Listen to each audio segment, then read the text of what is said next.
Waltzing you in style someday. You. Dans les années 50, Detroit était l'une des villes américaines les plus prospères.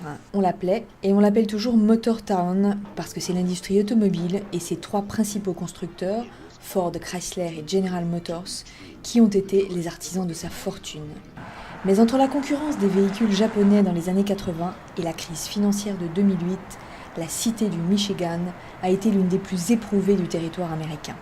Désertée par la moitié des habitants qu'elle comptait en 1950, le centre de l'ex-5e ville des États-Unis est désormais un quasi-désert, même en pleine journée.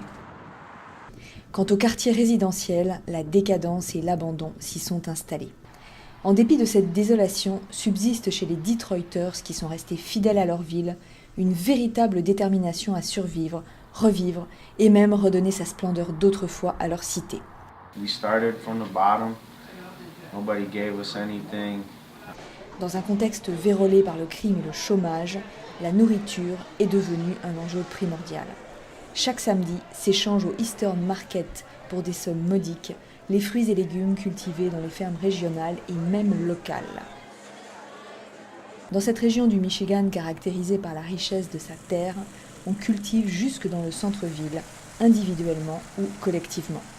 Les fermes urbaines se sont multipliées et ont investi les terrains abandonnés.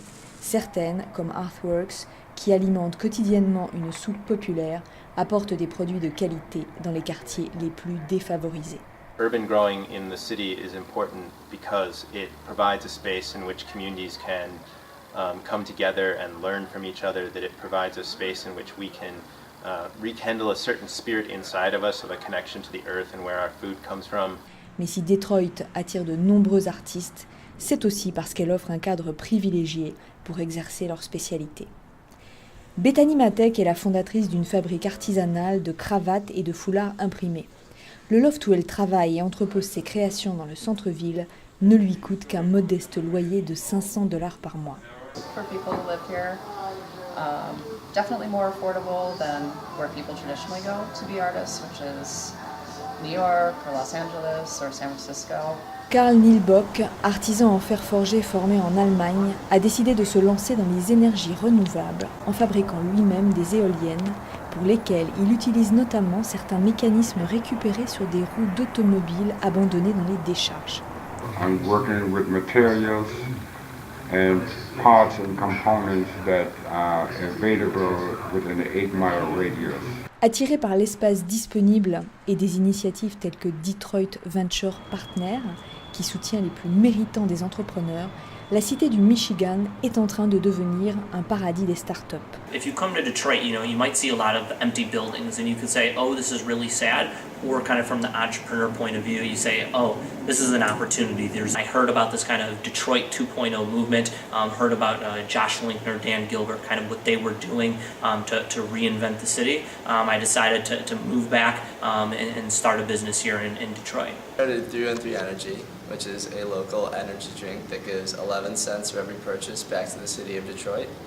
Avec la solidarité qui s'est installée entre ses habitants, le projet Heidelberg, qui a vu un quartier sinistré renaître à travers l'imagination d'artistes à l'inspiration urbaine et déjantée, symbolise cette fierté qui a toujours habité les Detroiters, même dans les années les plus sombres.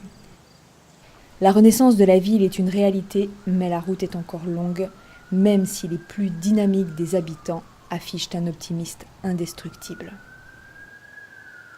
What artists and entrepreneurs are doing right now is a good first step. What is a way in which communities can have more control over the way that their communities are shaped? I sincerely believe that Detroit is the new frontier. I know Detroit has a very, very bright future. In the next 5 years, it's going to be one of the biggest places in the world to be.